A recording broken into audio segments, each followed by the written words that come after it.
Welcome to the Success Sensei podcast for anyone interested in success, happiness, and balance. We'll teach you how to be a black belt at life. And now, your host, former professional fighter, multiple world champion, entrepreneur, and investor, Robert Devane.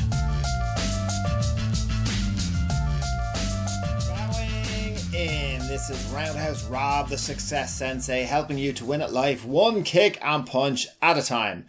Today we're talking about the problem with the FIRE movement.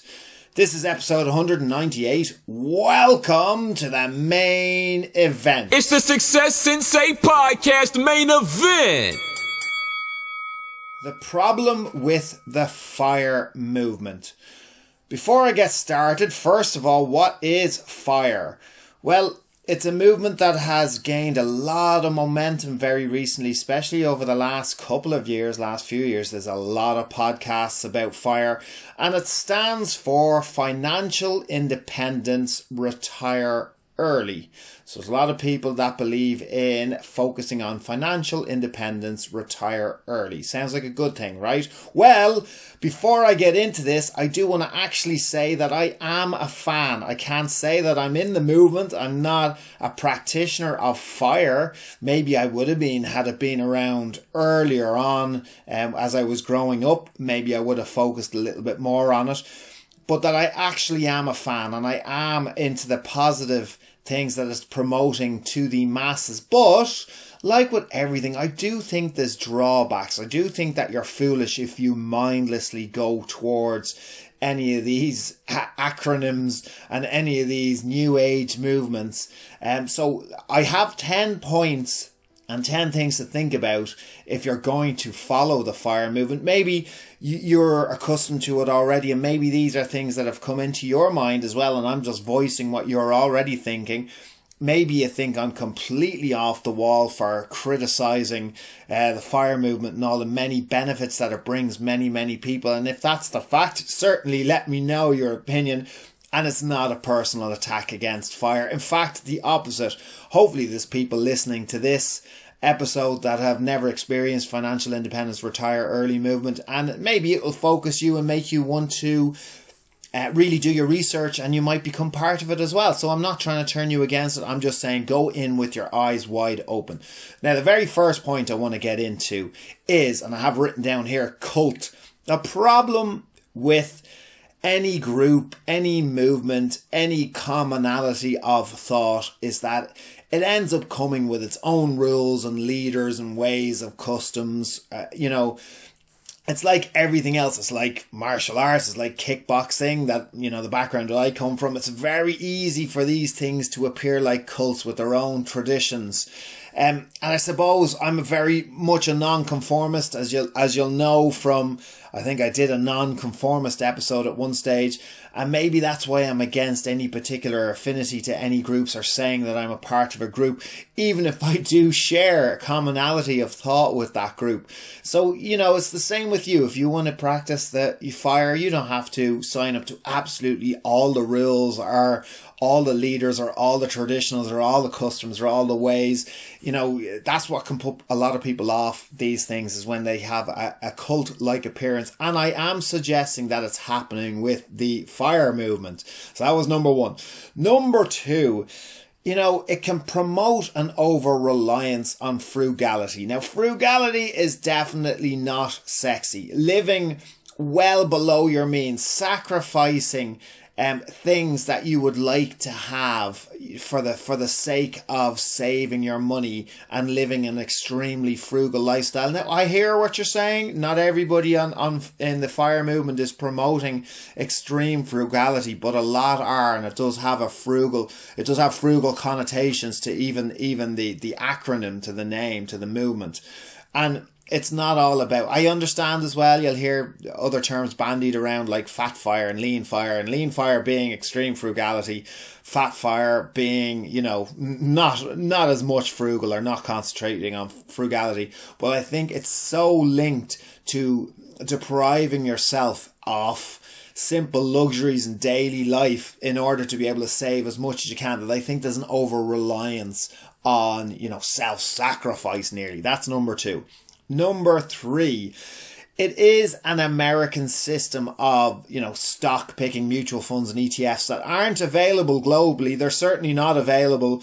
The Vanguard options aren't available in this country. And also we have more severe tax measures here. I know, I'm not a tax expert, but I know it's more tax efficient in the US than it would be here, which makes it a lot less attractive in this country and many other countries. So it has, the origins of FIRE is in America, and I think that's where you really see the benefits of the particular system of investing. Right, number 4, too much focus on the future. So I am very much a future-minded person. But the problem with being too future orientated is that, it may not ever come. If you're planning on being financially independent at 65, at 70, at 75, at 80, these days may not actually happen. So if you are so much, focused into and saving for the future that you're not stopping and smelling the roses today, or not enjoying a few luxuries, it's very similar to the point number 2, which I was saying is an over-reliance on frugality. But the difference, I suppose, with this is not living in the moment, constantly reading things and being focused on the future and imagining the future and not actually being present. I think that's a flaw that many people make. So too much focus on the future might be number 4. Right, number 5 is not enough promoting of property as an investment vehicle. So I haven't really heard of anybody promoting property. Now, I'm a big believer in property and I'm a big believer in leverage. And the problem with property and leverage, I guess, for the FIRE movement is that it generally involves a degree of debt. So leverage means basically borrowing money to be able to put into something that's going to generate more money and become worth more money. So you're using borrowed money as leverage. It doesn't have to be borrowed money. It could be money that you have, that you're sitting on yourself. But more than likely, and if it's going to be leveraged, then it's not going to be money that you have yourself. Property, especially in this country, has always been the go-to investment vehicle above and beyond stocks and shares and bonds. So I don't think there's enough promotion of other alternative investment strategies within the FIRE movement. Number 6, business isn't promoted enough. So back in the day, maybe as I said at the very start of this episode, I would have been a FIRE practitioner had it been around in my formative years. But what was sold to me was, work hard and, try to create businesses, be an entrepreneur and generate as much money as possible over and above living a frugal lifestyle and just robotic, automatic investing in stock. So business creation, business development, multiple businesses, maximizing income, they were all things that, again, might not be promoted enough within the FIRE movement. More so on frugality as opposed to, generating income or having several streams of income. Okay, number 7. Do you really want to retire early? So the second part of the acronym financial independence, retire early. Do you really want to retire early? A lot of people have difficulty with this because a lot of people don't want to retire early. A lot of business people and entrepreneurs love what they do and they don't want to retire early. They can see themselves doing it, maybe not to the same extent and maybe not in the same avenue, but certainly it's what keeps them going and it's what keeps them alive is the striving for their goals. And they don't actually want to retire early. Maybe they want a holiday or a break, but they don't want to retire. And what, I might say to you is that if you're really looking forward to early retirement, then possibly you're not on the right path for you or you're not in the right career. So it mightn't actually be about retiring early, because for the majority of people, even the majority of people who have a lot of wealth, they don't just want to sit, or lie. I know it sounds good for a couple of weeks lying on the beach, drinking your cocktails and just looking out into the sea. But, that is going to get boring very, very quick. So if that's your idea of retiring early, it might be a little bit of a falsehood. So start thinking about your hobbies or what it is that you really want to be doing. Number 8. Is it ambitious enough? I don't know that it's ambitious enough. I think it's certainly a method that the everyday person could, possibly get to financial independence. But is it too safe? Is it holding you back? If you know that if I just save a certain amount every month for years, for decades, I will get to financial independence, and you have that, that that's propping you up, will it stop you from trying to learn more skills, trying to educate yourself more, pushing your own boundaries, pushing your own comfort zone to try to earn more, to try to do more, to try to achieve more? If ultimately you know that if you're saving a certain amount with a frugal lifestyle, you're going to, reach financial independence at such and such an age. So it's a question I'm asking back to you. Number 8, is it ambitious enough for you?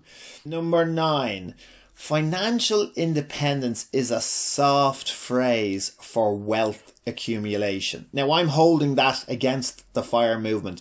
So people are afraid to say that they want to make more money, that they want to be wealthy, that they want to be rich, because those terms are demonized. So therefore they go with the soft phrase of financial independence. Now, what I'm saying to you is, if you're afraid to even use the word wealth or money or riches, then are you fully committed to becoming wealthy? If you can't even use that term, if you have to go with the safe, term of financial independence, so you don't irritate anybody, you don't ruffle any feathers, does your subconscious actually accept that financial independence means wealth? You want to be wealthy at an age that you can have, freedom. Does your subconscious buy into the financial independence instead of calling it money, wealth, riches, etc., etc.? Again, it's another question to you. That's number 9. Number 10, can you really set it and forget it? Is it really passive? Do you eventually become a slave to the system? Is it literally, you figure out what your figure is that you need to save every month? Can you really just set it? Are you really immune to the ups and downs of the market? So in essence, what you're supposed to do is constantly just invest in the stock, and despite whether it's a bull or bear market, not worry about it and just keep going along with it. I mean, can you really do it? Is it really that set it and forget it? Is it really that passive? Do you end up in your own way becoming a slave to the system? I do think it's great for the Millionaire Next Door type. If you haven't read that book, that's a super book, The Millionaire Next Door, one of my top 3. But I'm sure it's super for the Millionaire Next Door type. I don't know many successful or any successful business people or successful entrepreneurs that are FIRE practitioners. I don't really know any. And I'm sure I'm sure you can catch me out. I'm sure if I'd done a more thorough Google search, I would have found some. But what I'm saying to you is the majority of successful business people and successful entrepreneurs are so busy doing what they're doing. They don't need to be scrimping and saving, to try to get to financial independence. They're earning their way to financial independence. Yeah, they might be sensible with their money, but at the same time, they're enjoying their money. And it's a more, I suppose, balanced view as opposed to just trying to save yourself to wealth. Now, as I said at the very start, I am absolutely not against the FIRE movement, despite those 10 points I've said to you. I don't think I'm a part of the FIRE movement, but I possibly could be. So what I'm trying to say to you is make it your own. Eyes wide open. If it's an option for you, absolutely fire away. If you feel that you've not enough time left to come up with something else, then absolutely, if it's the answer to your problems, then absolutely you fire away. If you want to do your own version of it, which is what I'm suggesting, make your own rules, make it a system that you follow the system, but also do your own thing. Maybe have a little bit of both. Maybe be the Millionaire Next Door type and also be a successful business person and entrepreneur. Do what I said I haven't discovered yet. Break the mold, make it your own. You don't have to follow anyone else's path exactly the same way. So, That's my rant. That's the FIRE movement and my experiences and my thoughts of it. I would love to hear what you think. Are you upset with me because I listed 10 things against it, even though I'm for it? I hope I made that very clear, even though I am a supporter. But sure, send me an angry response. Send me a positive response. I would love to hear what you think either way. Please just don't ignore me. Send me a message anytime on thesuccesssensei.com. Thank you for listening. I'm Roundhouse Rob, the Success Sensei. Life is a fight you can enjoy and win. Bowing out. This has been the Success Sensei, fighting the winning fight. So add us, subscribe, like, and comment. Keep those hands up and keep moving forward.